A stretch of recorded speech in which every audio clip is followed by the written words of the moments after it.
Love it, man. 25 lighters on my dresser, yes sir. I got to get paid. Bit then it won't be a little hit. Go read a book, you illiterate son of a bitch. Step up your vocab. Don't be surprised. Patience to these false accusations. They faking and shaking, cause the money you're making. Bricks from money on the dresser, drive a compressor, top notch, get the most. Welcome. Good evening, good morning, and good afternoon. It is your host, Mr. D713, with my co-host as well as my guests, Prenz and G-Jack. How y'all doing today? Doing great, man. I'm doing great. I don't know why I got a lot of energy this Saturday. That's like rare. I must didn't do shit during the week. I didn't do enough. I woke up early. I've been getting all these running errands and stuff. And I got like all this energy, man. I don't know what happened, but hey, I'm feeling good today. That's great, man. Prenz, how about yourself? I mean, I'm feeding off the energy right here. DJ said he's good, so I'm good too. All right. So y'all know so much about us. Thank y'all for joining us this week. But anytime you take the time out to listen to us, we greatly appreciate y'all being here for us. We have a great episode coming up with you this evening or today or this morning once again. But right here we have Prenz. If you haven't listened to the makings of you, I urge you to go back and do so. It is a great one. And you learn a little bit more about our guests that we have here. But Prenz, would you like to say a few things about yourself? For sure. First and foremost, I want to thank everybody for just supporting me. And I want to thank Mr. D713 and G-Jack for having me on Everything Culture. It's already a pleasure to be here. But yeah, just a little bit about myself. My name is Prenz. I use he, him pronouns. I am a former Buddhist monk, about 7.5 years. So this is actually my full complete 1 year after I disrobed and went into transition to civilian life. So I'm still getting used to a lot of things, but it's been pretty smooth. So appreciate just being on this podcast too to kind of help me to transition. But I'm pretty active within the community. I identify as Khmer American. My family came from Cambodia. They migrated here in 1979 and 82 after the Khmer genocide that happened.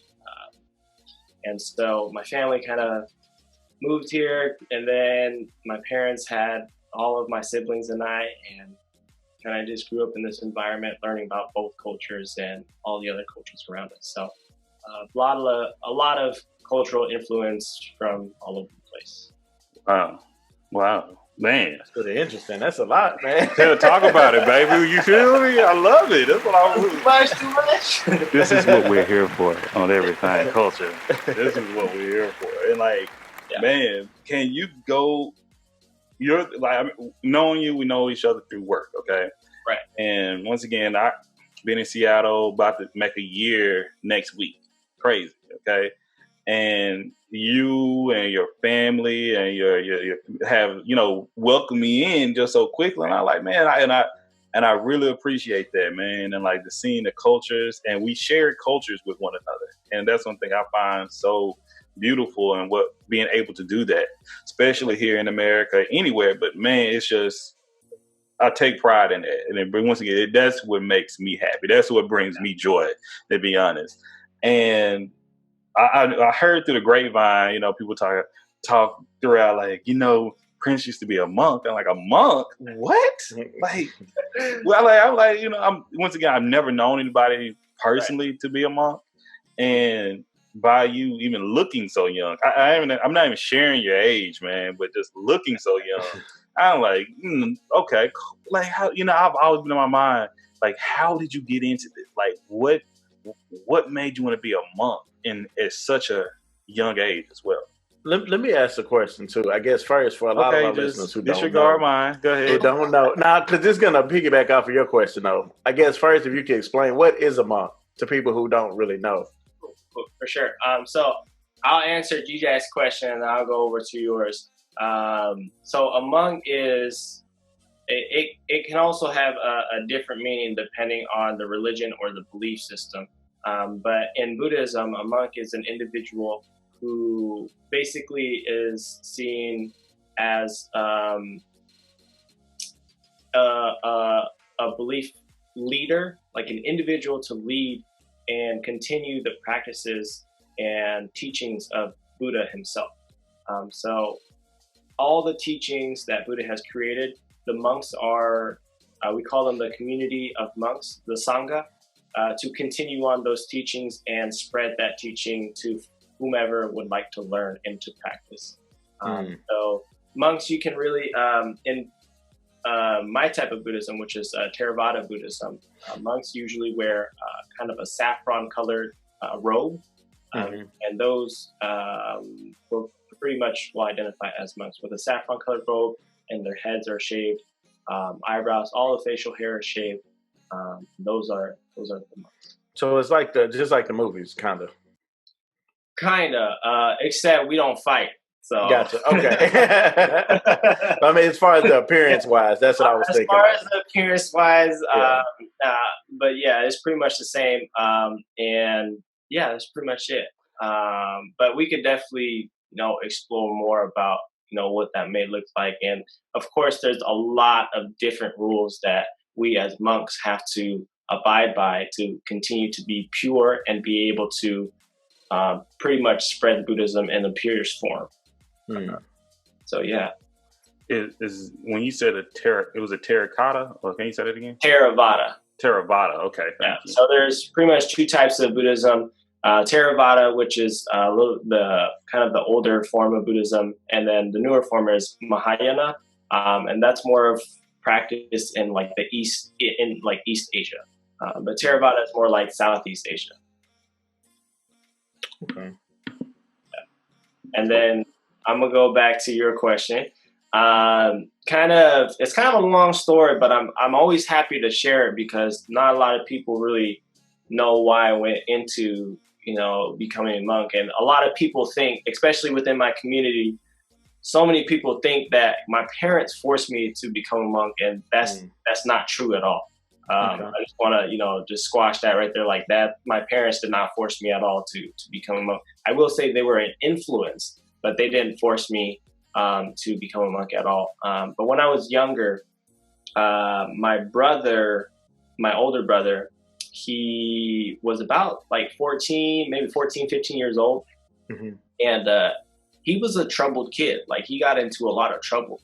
And he was just like skipping school, going to do bad stuff like in the night, and ended up in like juvenile detention a few times. And so like he was like a real troubled kid. And so my mom pretty much decided that it might be best to have him leave that environment, because once you pull the kid out of the environment, parents think, that's going to be it. That's going to be good.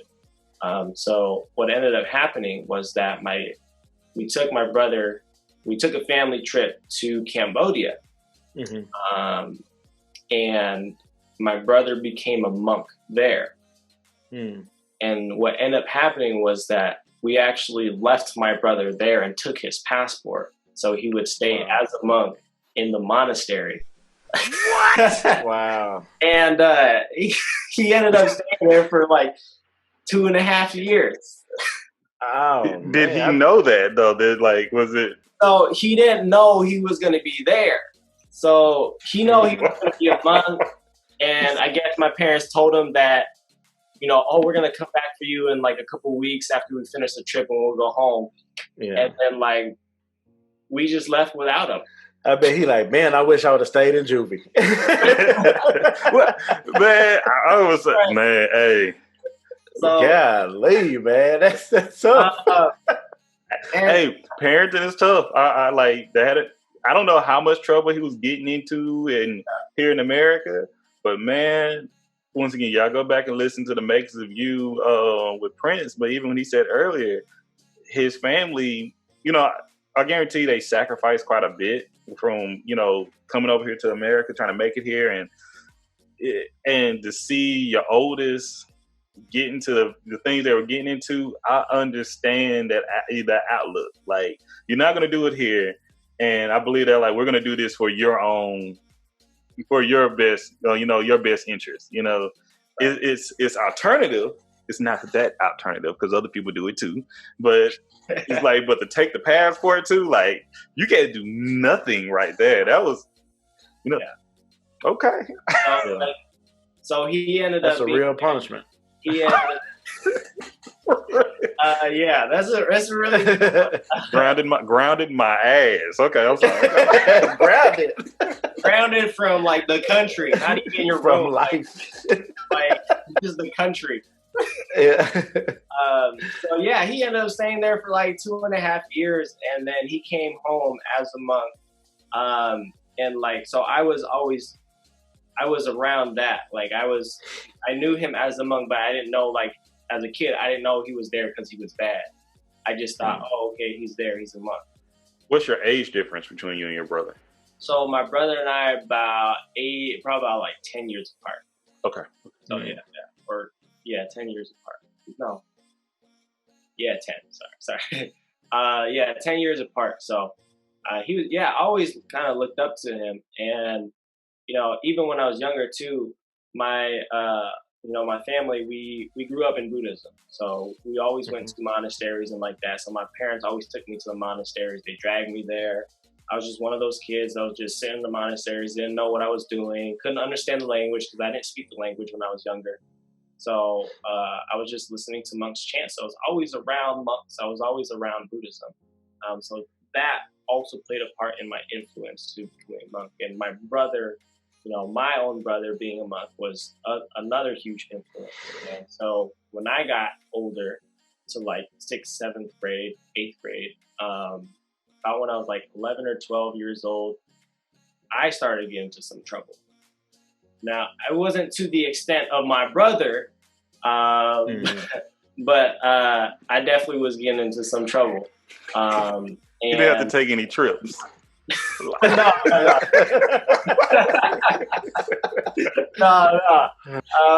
But my mom had decided like it would be best for me to become a monk as well. So I turned out to become a monk for like a couple of weeks to just test it out here in America, not Cambodia. But my mom, gave me this idea. It was like, oh, how do you like being a monk? I was like, oh, it's cool. It's, I like it. And she was like, what do you think about going to be a monk in Cambodia? I was like, maybe that sounds interesting, but like, are you going to leave me there? Like, I've seen this happen before. I've seen this happen before. So. I may have been young, but I remember. I had a brother at one point.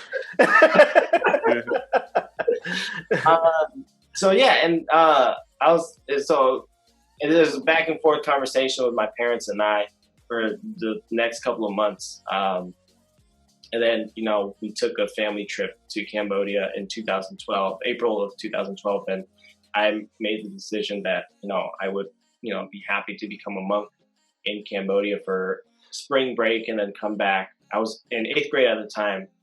So I left during 8th grade. And I was supposed to stay there for the summer, come back, end of summer, start freshman year. So I ordained in April, stayed that long, that period of time. When it was about time for me to return to the United States, I didn't want to come back. I didn't want to come back at all because I enjoyed it so much. I was happy. I was happy with where I was at. So I asked my parents to stay longer. And little did I know, they said yes. And as long as I went to school there, which I did, and I ended up staying for, 2.5 years. So my brother and my culture, my parents were a huge influence on me to becoming, a monk. And ultimately it was my decision. Wow. And I was just thinking what I was doing at that age was nowhere in my thought process, For real. So I think that's extremely mature. And for your culture and for your beliefs, man. That's amazing, bro. And So that's like equivalent to being saved, though. Like as a Christian, like becoming a monk in Buddhism. I don't know if that's an equivalent. I can't speak too much. I don't know too much about Christianity, to be honest. So I can't say if that's an equivalent or not. Okay. I'll put it this way. I would say with that experience, do we have anything Christian? I know if you're a Catholic, I think if you go off to a Catholic school and you become a priest, that's all I compare it to, because you're in school in Christianity, like you're taking a full dedication out your life, that you're leaving your parents. Being saved is, if we say you're turning away from everyone else and you're choosing Jesus, okay? But to actually physically, leave everything normal. I'm telling you, you're going into high school. High school is a big time, and it's a milestone in people's life, okay? Here in America, I would say that. And I know it wasn't mine. But when you leave and you're like, I'm not going to go to high school, I'm about to go to church. That's the equivalent. Like I'm leaving the normal high school I'm going to, and I'm not only, it's like, and you're going to a different, you're leaving the household. You're not only leaving high school, leaving your parents, you're leaving your siblings, you're leaving your leaving your friends to go live in a different country to follow Jesus. It's like going to Israel. I would compare it to that. But once again, I'm still looking at the dedication right now, and I'm 34, and I'm like, I've been baptized, but I'm not a monk. Dip in some water, that's about it. Held my breath for like a second or two. Probably need to do it again. But it's just that the feeling. So the experience going, like you say, with I watch shows and I've seen different views of becoming a monk, and I know it's a lot of sacrifice that comes with it. Yeah, for sure. And do you have any advice for anybody at the age that you've joined, or anybody now, the experience? Like, what are the feelings that you get from it? How did you grow from this experience? I will say, especially the age that I went in, that's preteen, or that's transitioning into teenagers. Correct. Teenage years. So I was pretty much ordained when I was at the age of 13. So I just started teenage years. So there's a lot of temptations as a teenager. And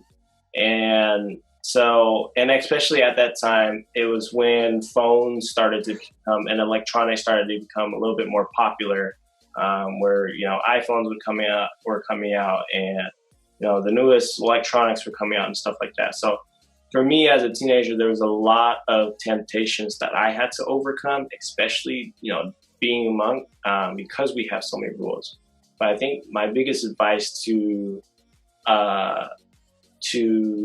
folks at that age, or even, older too, who would like to transition into being a monk, or even just making your own sacrifices as a civilian, is acknowledging your temptations, but also not paying too much attention to it. So you can acknowledge it and then just really try to cut that off, because it's hard.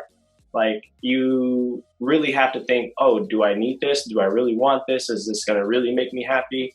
And you got to really go through all those questions to, really cut down on what you need and what you don't need. And it's definitely hard when you're young. So, I definitely understand. It takes a while. Man, even when you got to shave your head and your eyebrows, like all facial hair has to be gone, everything on your head. That'd be hard. So it's like a purity thing, but everything else, oof. Okay. So it's like a purity thing where you have to shave everything. They just want you to be as pure as possible. Yeah, it's a purity thing. It's pretty much for us to stay clean, stay pure. So we shave twice a month. Pretty much twice a month we shave our heads, and then facial hair is the same too. Can you use any kind of like products though? Like, cause with me, I couldn't shave with like a razor. Like I have to use like some type of Clippers. Yeah, clippers, or like I had to put like aftershave on or something so I don't get like bumps and stuff. I don't know if that's still considered period, if you have to use like some type of alcohol or something afterwards. So we try not to.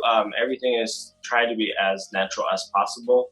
But I think like nowadays it's a little bit harder with that because our skin is a little bit more sensitive. But we try not to use all of like aftershave and stuff like that. No. Man. My brother had it tougher though.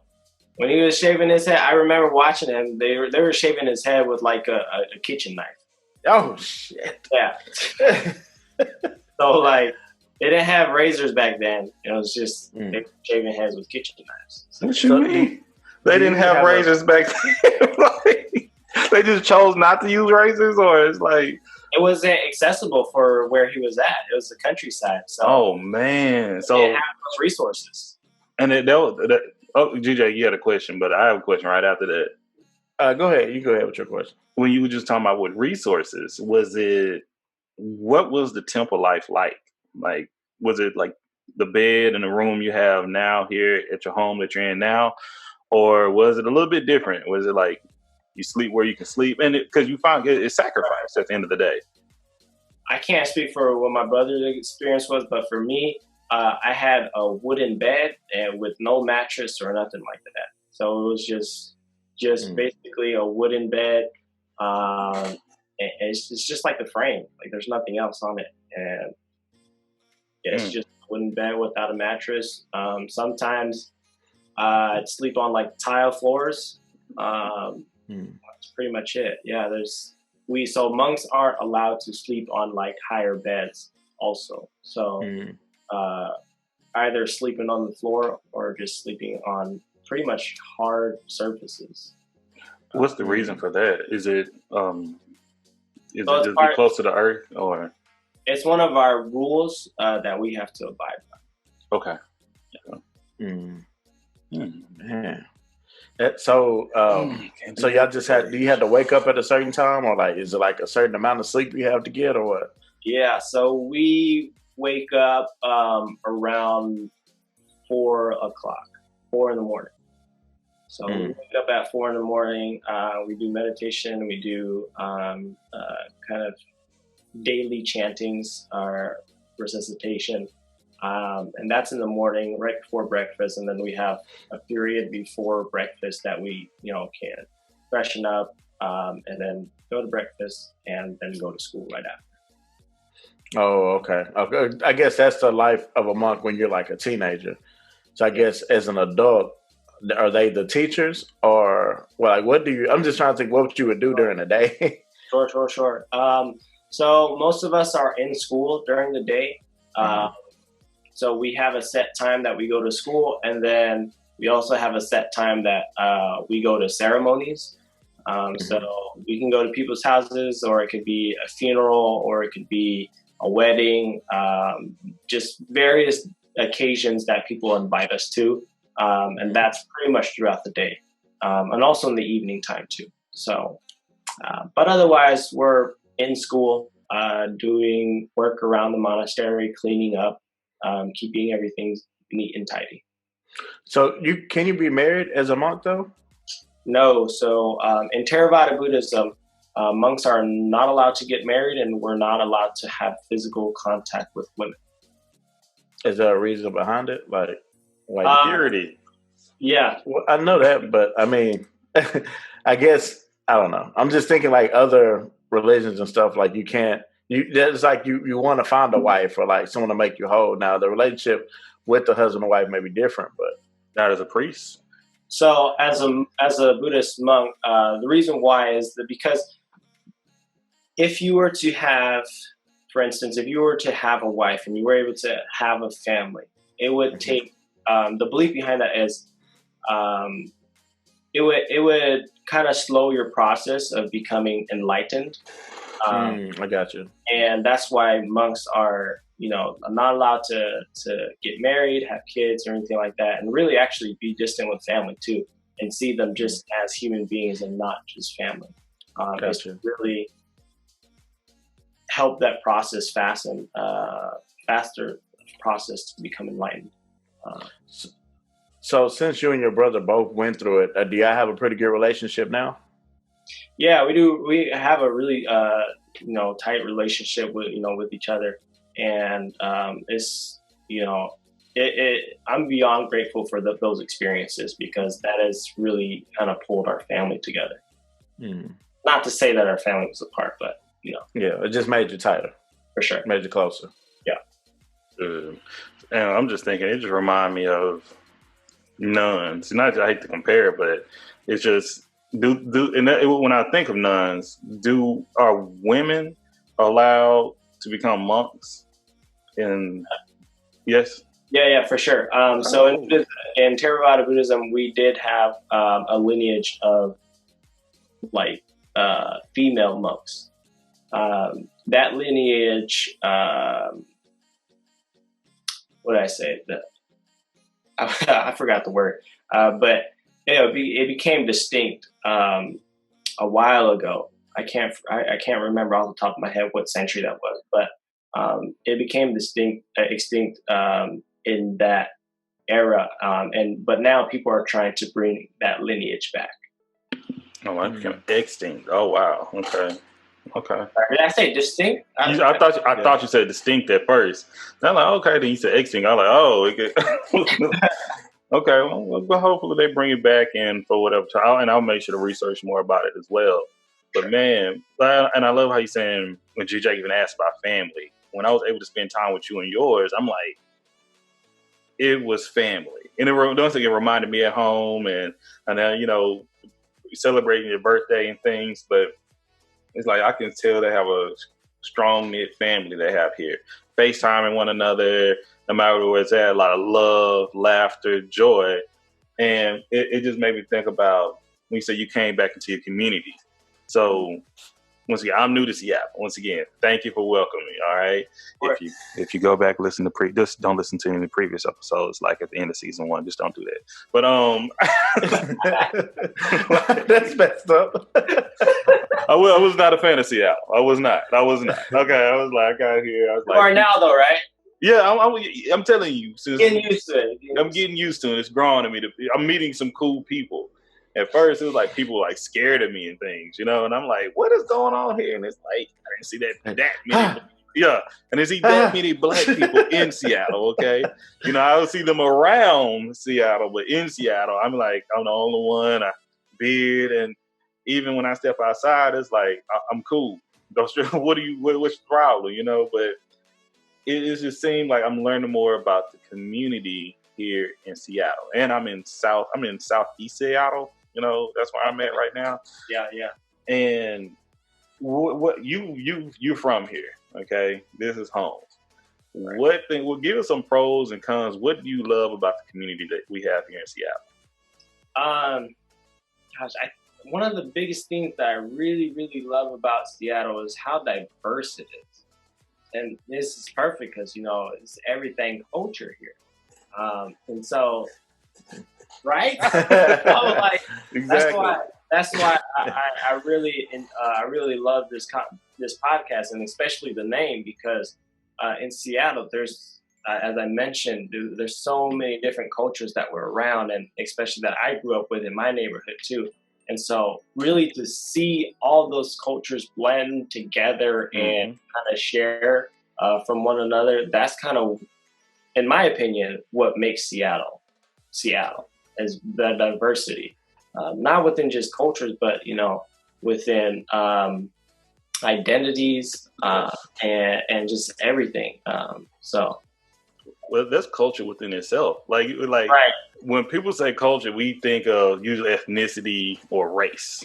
Mm-hmm. But your culture is your age, your favorite types of food, your favorite movies, shows. You have subcultures within cultures. Right. It's so many things that make up. And that's why I say everything culture. When it breaks it all down, everything it really is culture at the end of it all. It's just who do you want to share it with? And, my main thing is celebrating it, and I want to respect it. That's why we bring great guests like yourself on Prince, so you can share your culture and your backgrounds and your traditions with us. And so instead of people going out here and judging other people, it's like, you know what? I was able to hear a little bit about a person and learn a bit about, what it's like to be Kamae. Like I even know, I knew Cambodian, but I did not know. I've seen the word Kamae and I always said Khmer, and I'm like, am I saying it right? Is it Kamae? It's Kamae. You're saying it good. Okay, and I'm like, what is Kamae? And I'm like, and I've done a little bit of research on the history, but once again, so because I was naive about it, and I do not like being ignorant about it. So I like to bring people from those cultures on this show to talk about it. It's best coming from you all, and I know once again you don't represent your full culture. Never say that again. But what can you tell us a bit more about the Kamae culture here in Seattle? Oh yeah, for sure. I think so. As Washington State as a whole, so from the 2010 census data, it shows that Washington State is actually the third largest population for Cambodian Americans, or just Cambodian people.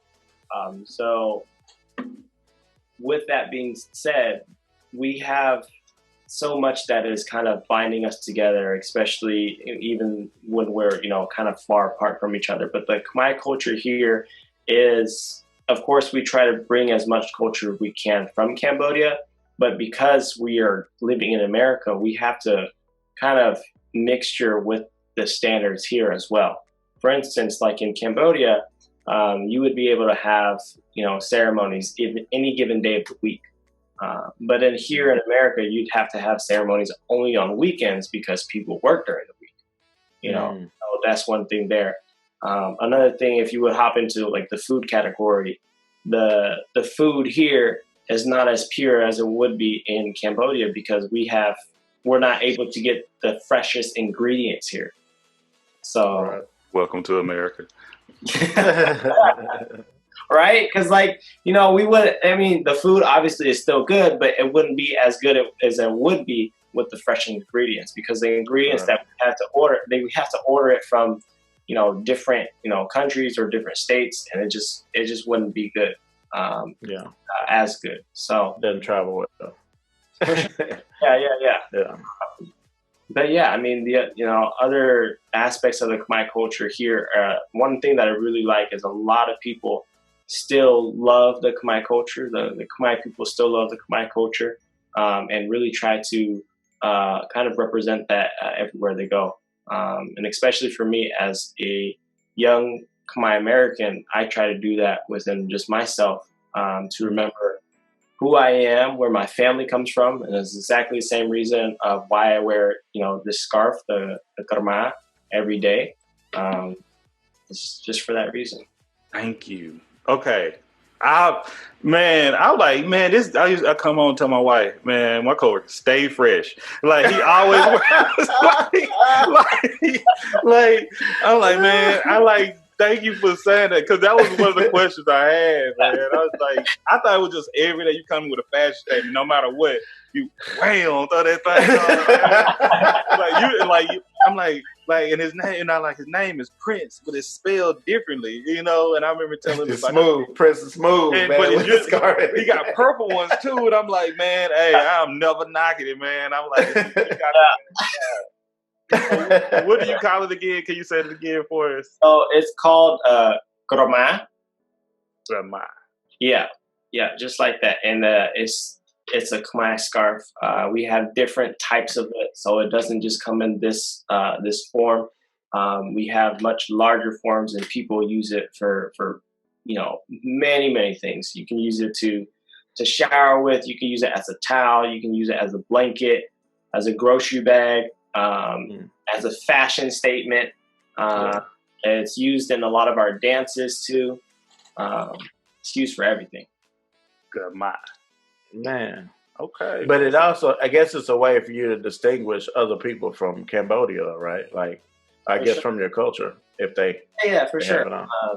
And I'm happy that you actually brought that up because ever since I transitioned into being a civilian, I try to wear this every single day, every time I step out the house. And what that has done is actually, for me, being able to identify other Khmer Americans on the street or other Khmer people on the street. I went to Portland one day, just random day. I was walking in the park, and then I saw, another older lady who had her Khmer, and I just looked at her. She looked at me, and we both knew, and it was dope. It was that just feeling, like, that connection. Yeah. Right, well, okay. Yeah, very happy.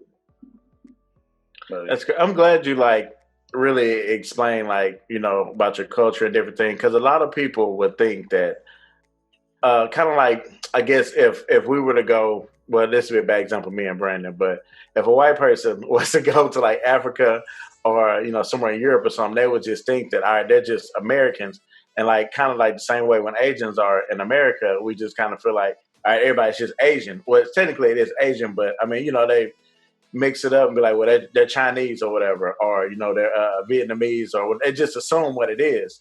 But there's so many different cultures and stuff within Asia. And a lot of people in the United States, I think they just don't realize that. Yeah. And correct me if I'm wrong. And it's Southeast Asia, right? Correct. Yeah, correct. And one thing I saw unique when I was doing some research about it, and I'm like, I wondered why. But when I started, because I know other Kamae people that I've been calling Cambodian, and they never correct me before, but things in Texas is a little different. I understand. I've been guilty of it myself. But I watched somewhere that was a lot of people thought Kamae people or Cambodian people. Is it one and the same, or is it a preference? So the preference is actually Kamae. Okay. A lot of people, it's a deeper exploration of the difference between Khmer and Cambodian. Perfect. Thank you. But being Kamae, they thought Kamae people were from Africa. I'm like, why would people think that? Then I started looking at the history and why some people may say that. And I'm like, because we share some similar stereotypes. That's all. I once again, I always try to debunk stereotypes as much as possible, or not debunk. I'm like, why? It sticks to certain people. One of the first things, these are coming from Kamae people saying, we love Hennessy. We love Hennessy. I'm like, what? And this is started at University of Houston. And I'm like, huh? Yeah, that's our shit. I'm like, okay. Then I hear somebody, and I've been hearing it throughout the years, and I watched another this research. I'm like, yeah, they have some of these type of things that we see similar, and I'm like, yeah. I see, I can understand. Same thing with some of the turmoil, and you mentioned the genocide. I did some research about that, and I'm like, that was recent as hell. Okay, this is 45 years ago. It's once again, I've met your father, and I know it's a name that I'm supposed to call him.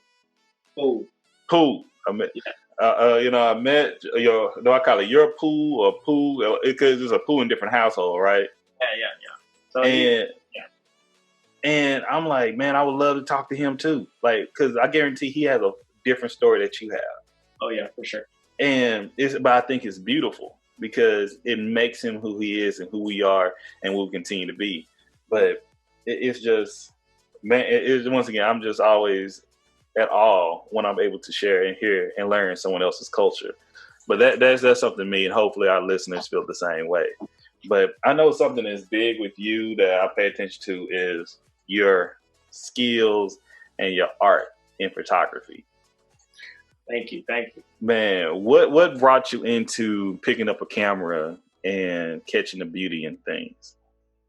So I was always, even from a young age, I was always intrigued by pictures and how those pictures were created. And so even when I was in Cambodia, I asked my mom, to get me a camera so I can, take pictures while I'm there.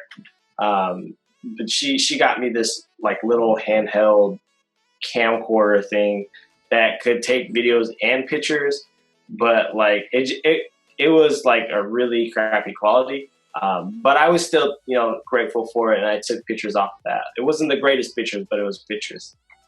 So that's kind of where photography started for me. But the interest obviously was at a very young age. So after that, I got even more interested. And while in Cambodia, I loved the scenery there. I love the landscapes. As you can see, the picture behind me right now is a field in Cambodia. So I always loved the scenery out there. Scenery in other places, countries like Japan.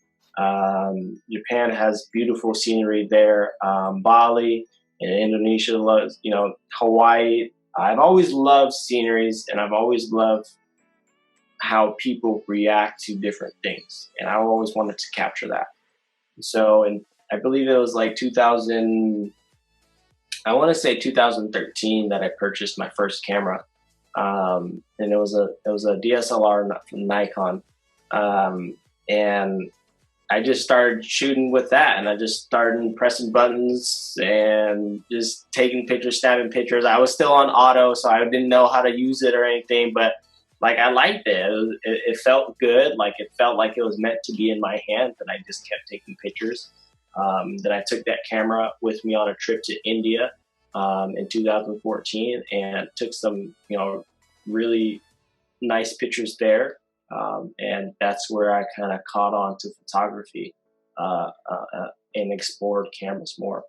So after that, I bought another Canon. The camera I currently have now, a Canon 70D, and just really experienced more through that, and started recording and doing videos and pictures for the monastery and other monks and our ceremonies to really capture what it's like behind the eyes of a monk.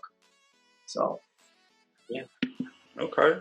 Well, you have to drop that hashtag and handle for us to follow you and see it. I already do, but we want to hear it, because I used to be big in photography at my younger age, and I always had a camera. Tell them, the disposable ones especially. He just hear him in the back.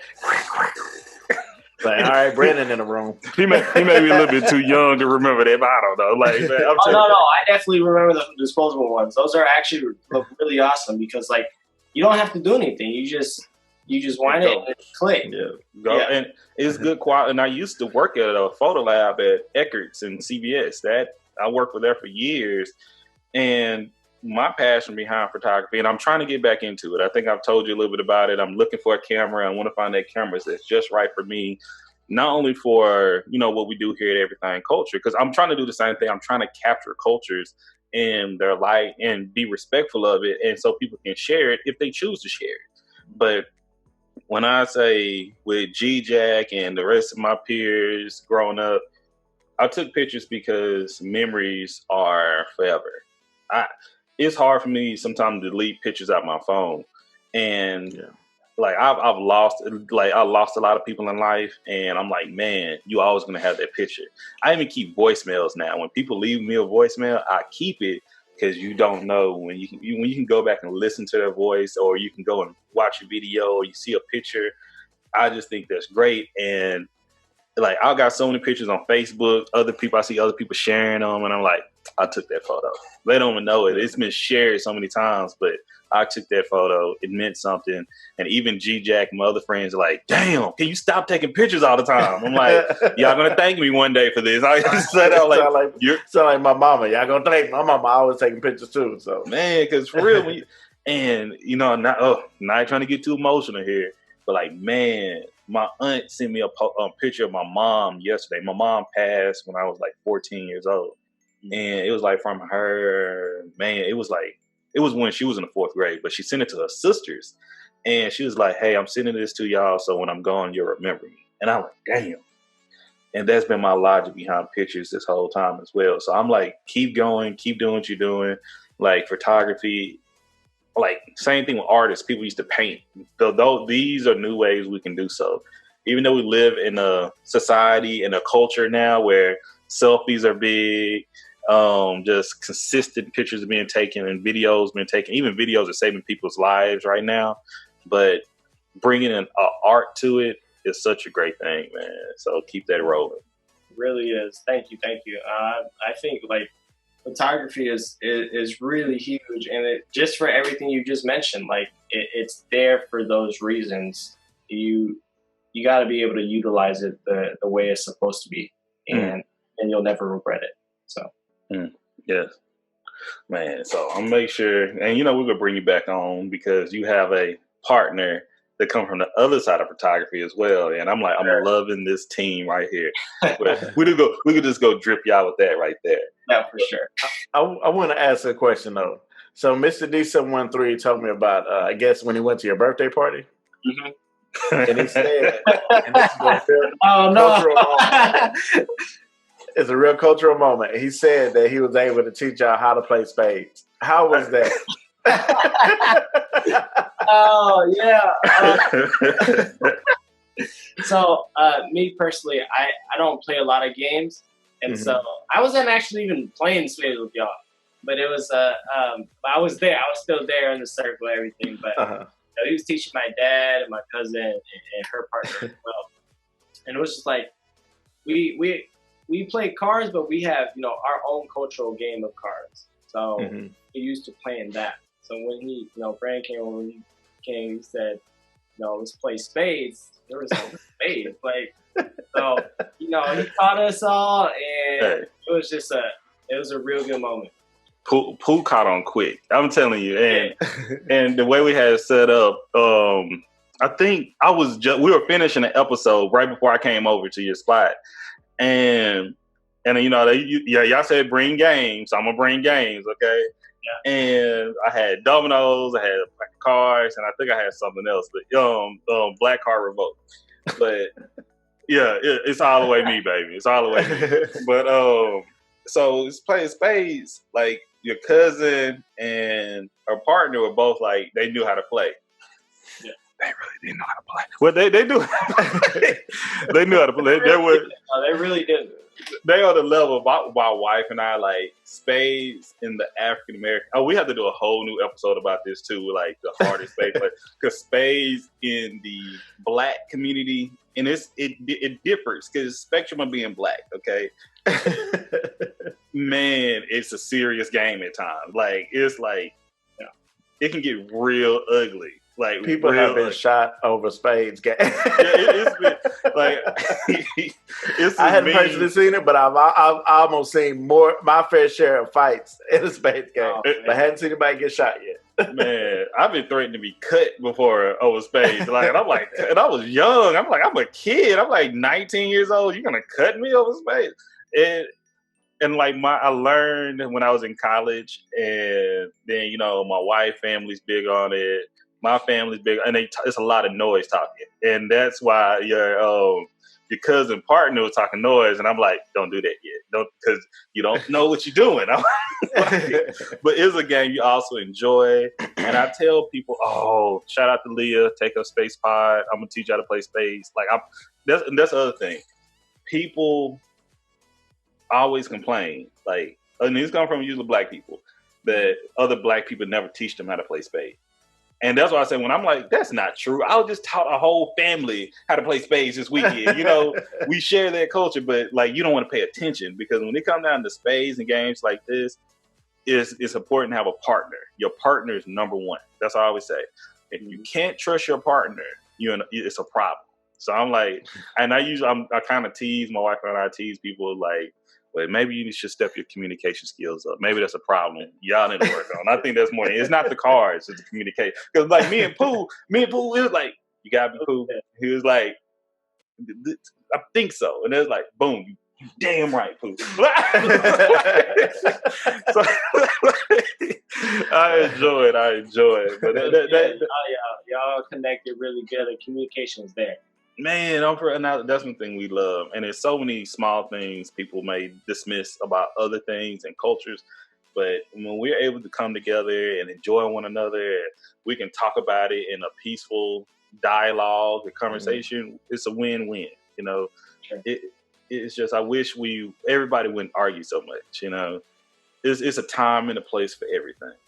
But if we can just come and, what I say, chop it up or just speak, talk, relax, I think we can make a lot of growth here in this world. Oh, definitely. Yeah, you got to come in with an open mind, though, and be willing to accept as well as, as much as you give out, you got to be willing to receive just as much as you willing to put out. So Exactly. But man, I'm like, I can go on, but I would like to say shout out to I got Prenz, man, our guest for this week's episode. Like, this has been a great one. Like, and I could talk more and more about your experience. I do have one question. When you say you're derobing, like when you say you're just stepping down, and I think is it a graceful thing? I mean, you can come back later. You want to experience life. Like, can you elaborate on that a little bit? For sure. So in Theravada Buddhism, once you disrobe, you definitely can come back at any point in time. Wow. Some people disrobe for a brief moment and then come back to kind of ordain as I guess you'd say like a higher ranking. So there's kind of a different system. So there's a novice monk, which is pretty much a monk on training wheels, and then a fully ordained monk, a bhikkhu, who is a monk that has taken the oath to be a fully ordained monk and pretty much take more responsibilities, and the punishments are, I wouldn't say punishments, but the consequences are much at a higher state, pretty much.